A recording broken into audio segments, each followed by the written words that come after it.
madalang na bagay at minsan lang din dumating sa buhay, biglaan at nagpapanggap. Ani mo'y isang bagay na walang halaga. Pinipili nito ang nararapat, tanging malinis na puso na may pagmamahal sa Diyos. Isang nararapat na tao na kayang sumuong sa mga mabibigat na pagsubok, kayang ipagtanggol ang nararapat at nasa kanan ng kabutihan. Ito'y kapangyarihan na galing lamang sa ating Panginoon Diyos, na pinakamakapangyarihan sa lahat. Walang makakapanaig kahit sino man sa kapangyarihan ng liwanag na siya lamang ang may likha. Ito ay kailangang bagay na minsan lamang dumating sa buhay, upang maging pantay, maging sa ibang dimensyon, makatulong sa mga nangangailangan. Mabigay ang katarungan kahit sa malalim na hindi kayang marok ng isipan.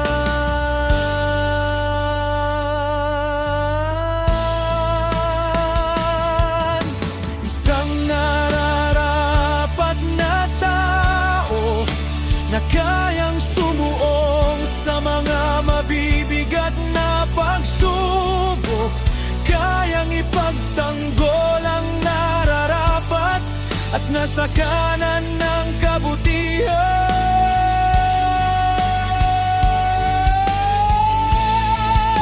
Ito'y kapangyarihan na galing lamang sa ating Panginoon Diyos, na pinakamakapangyarihan sa lahat. Walang makakapanaig kahit sino man sa kapangyarihan ng liwanag na siya lamang ang may likha. Ngunit ang mga bagay na ito, kailangan ito ay ingatan, pangalagaan, at hindi lamang umasa dito, kundi sa Diyos lamang na may likha.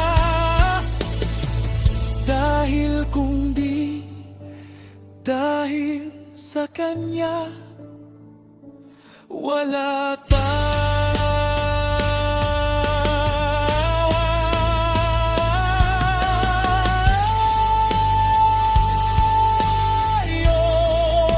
wala ang daan na ito.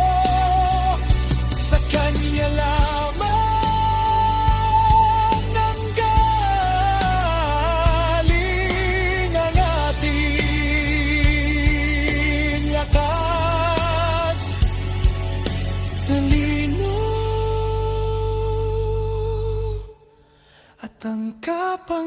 kabutihan. Salamat tig sa mama.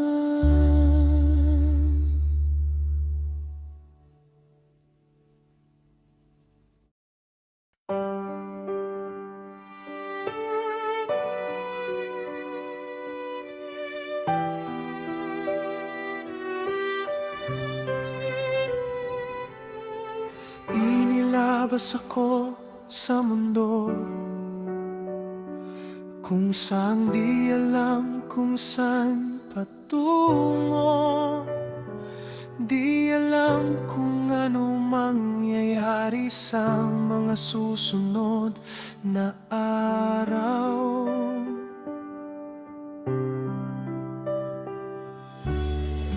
Ang aking ina'y dinala ako sa kanyang sinapupunan na may pag-iingat kahit hirap. Umaasa na makakaraos sa bawat araw.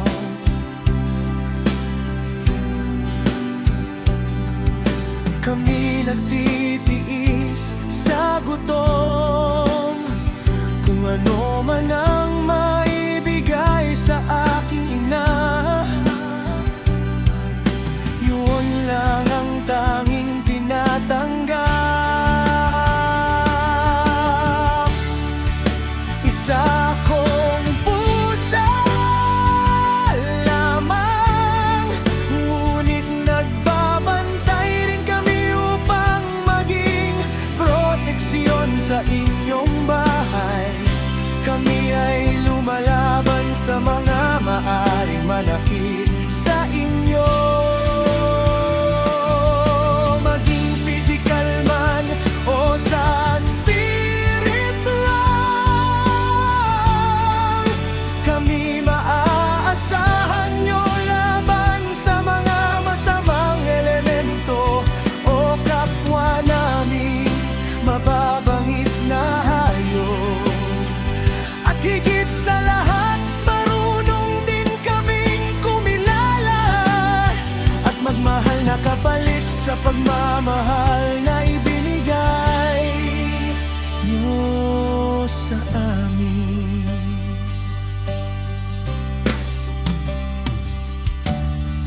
At inilabas ako mundo ng aking inay.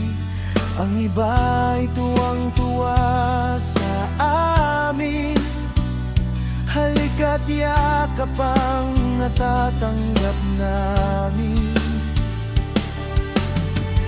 Ngunit ang iba naman ay itinuturing kaming peste. Hindi kami pinapansin. Kami ay tinatapon, ang masaklap pa nito. Kami ay sinasaktan nila.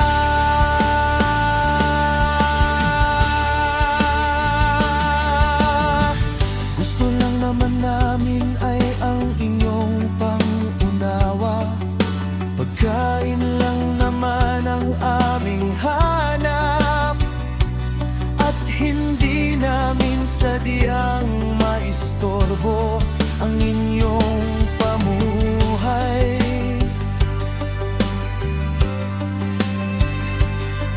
Kailangan din namin ang inyong pagmamahal. Di man namin maintindihan ang buhay dito sa mundo.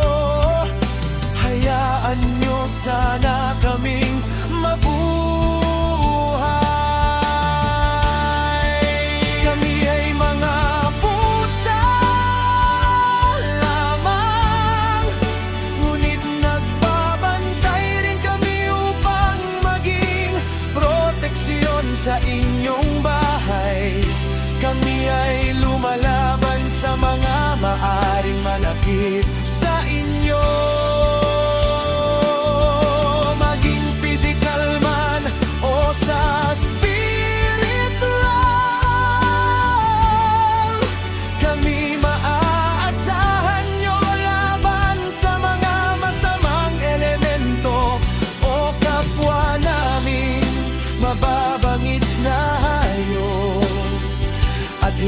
Sa lahat marunong din kaming kumilala at magmahal na kapalit sa pagmamahal na ibinigay mo sa amin.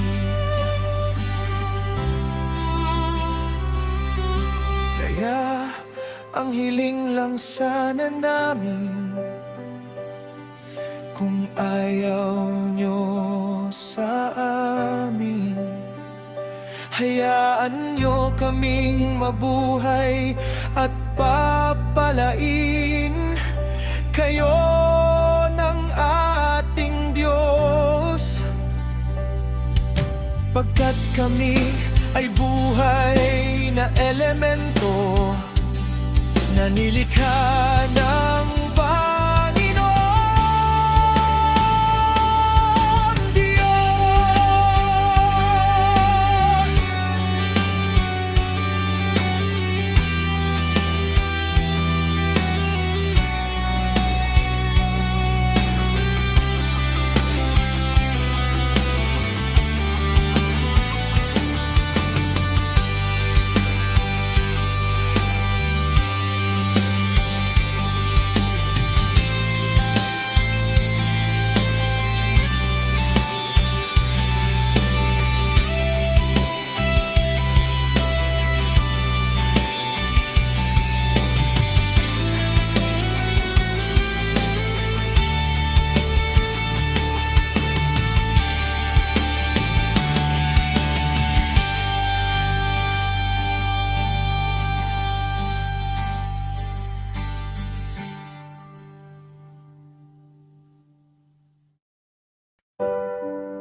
Dumarating sa atin minsan isang kamali ang hindi inasahan. Sa una ay akala natin ay tunay pagkasabik sa mga bagay, binibigyang kulay, pinagtutunan ng oras, kasabay ang mga pagplano at pangarap na lingid ang katotohanan.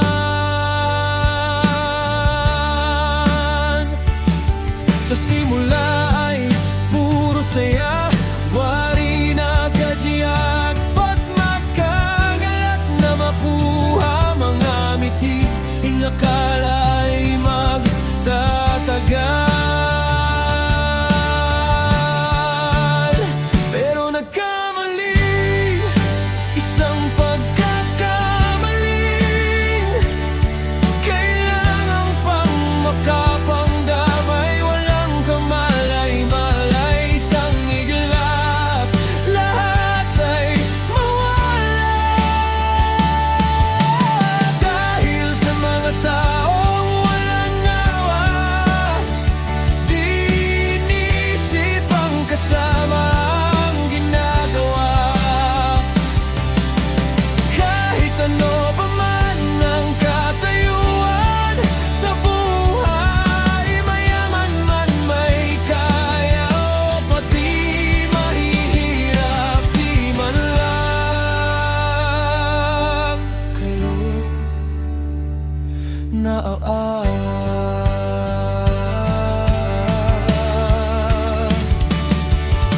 pag-asa na may sasaayos,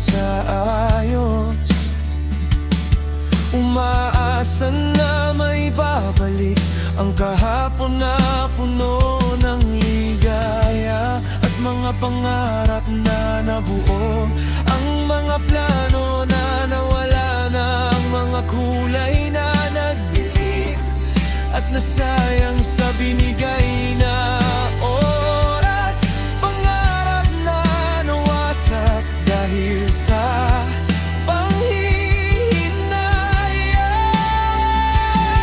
Sa simula ay puro saya, wari na kajiyak, ba't pagkagalak na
naaawa.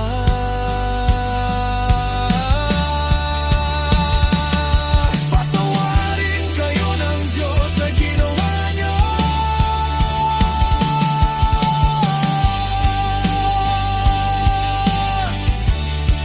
Siya naahaga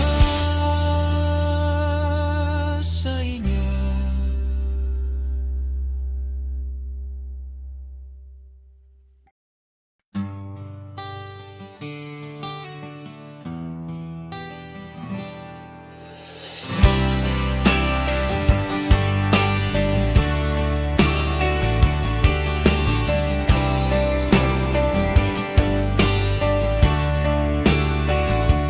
Di ko alam kung anong nagawa ko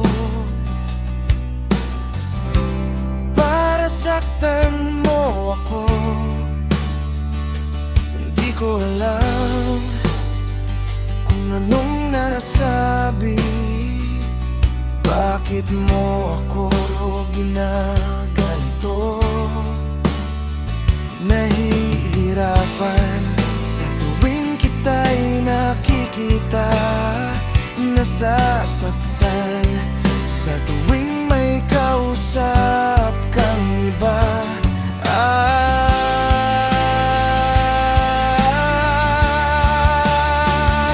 Ayoko na, di ko kaya, di ko kayang makita kang may iba. Ayoko na, di ko kaya, ayoko nang masaktan pa.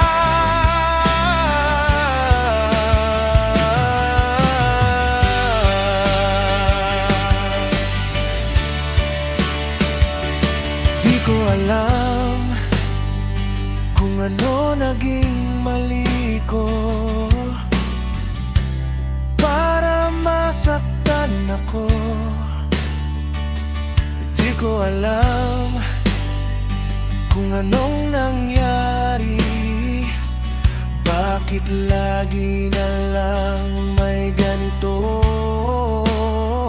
Nahihirapan sa tuwing kita'y nakikita, nasasaktan sa tuwing may kausap kang iba.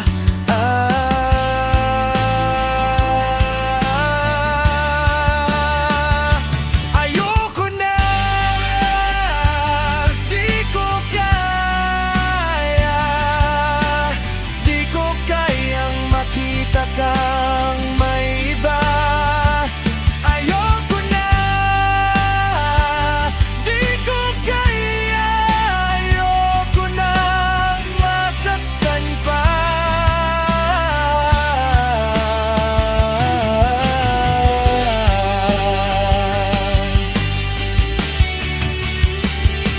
Ayoko na, di ko kaya, di ko kayang makita kang may iba. Ayoko na, di ko kaya, ayoko nang masaktan pa.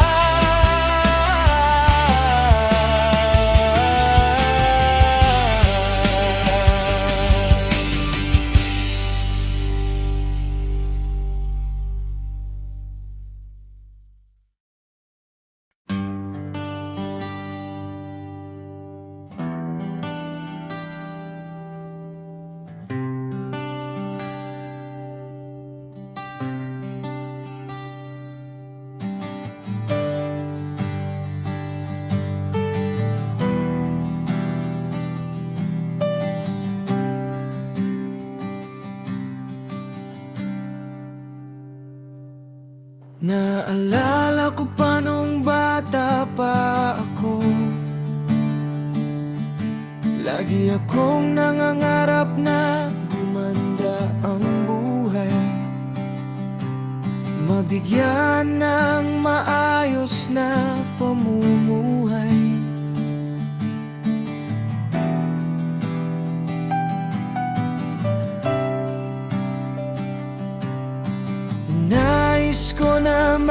ibigay sa aking mga magulang ko ang di pa nila nararasang magandang buhay. Dinarasal ko palagi sa Diyos Ama na matupad lahat ng aking pangarap, makatapos sa pag-aaral, magkaroon ng magandang trabaho upang maiahon ko sila sa hirap. At lahat iyon ipinagkaloob ng ating Panginoon.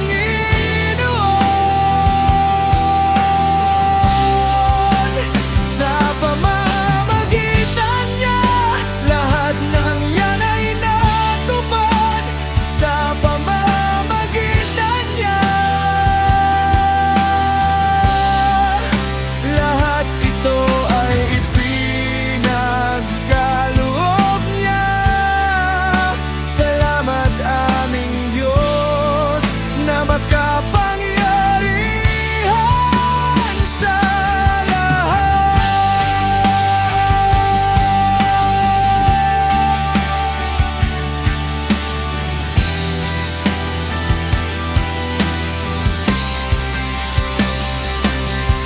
Naalala ko pa noon, nag-aaral pa, lagi akong nangangarap na sana ay makatapos at makapagtrabaho upang makuha ko ang aking mga minimite.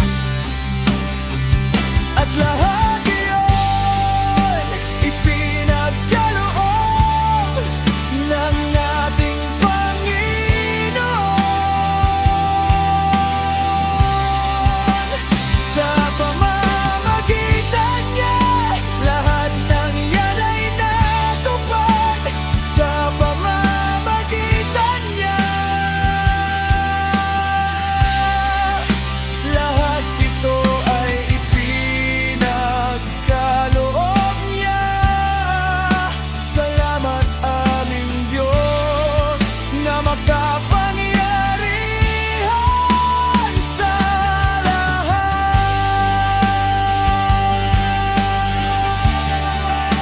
Salamat aming Diyos na makapangyarihan sa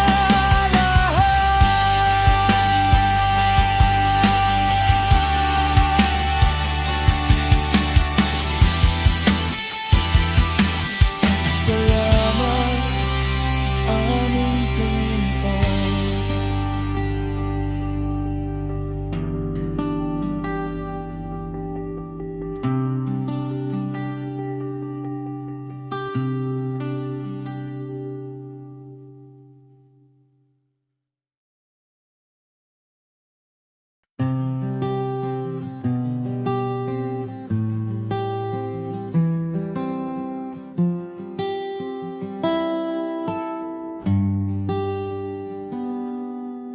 Bakit kapag tao pag umangat ng buhay, nag-iiba ugali? Kasabay ng pag-angat, umaangat din ang ulo. Tumataas kilay na akala mo ay sino. Hindi na nakakakilala. Mahirap na isipin na minsan mo silang nakasama. Nagkakatuwaan, nagkakadamayan, pero bakit ganon?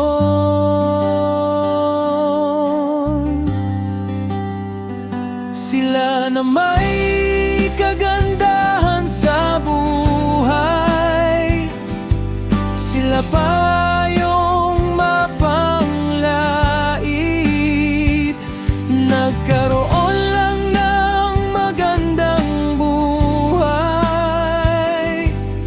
Nakaraos lang ng sandali, pumangit na ang ugali, hindi man lang naalala kung saan sila galing.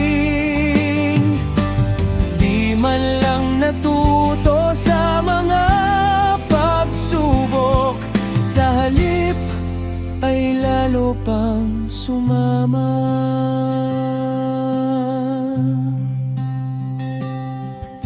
Ika nga sa kasabihan, ang taong di marunong lumingon sa pinanggalingan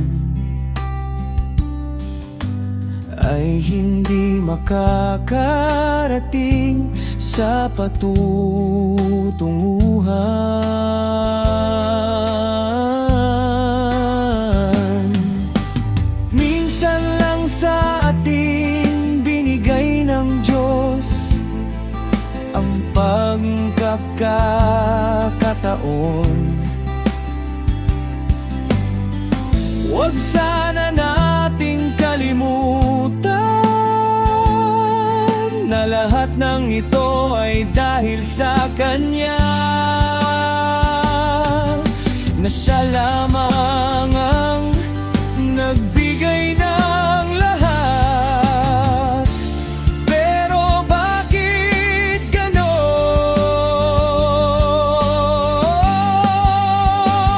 Sila na may kagandahan sa buhay, sila pa yung mapanglait, nagkaroon lang ng magandang buhay, nakaraos lang ng sandali, pumangit na ang ugali, hindi man lang naalala kung saan sila galing. Di man lang natuto sa mga pagsubok, sa halip ay lalo pang sumama.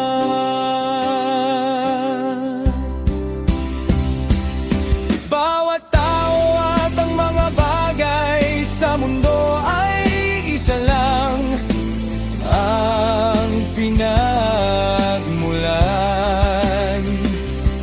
Kaya't isipin natin maging mabuti, magpakababa tayo, na ayon sa ating Diyos na may likha. Siya lamang ang nagbigay at Siya lang din maaaring bumawi nitong laan.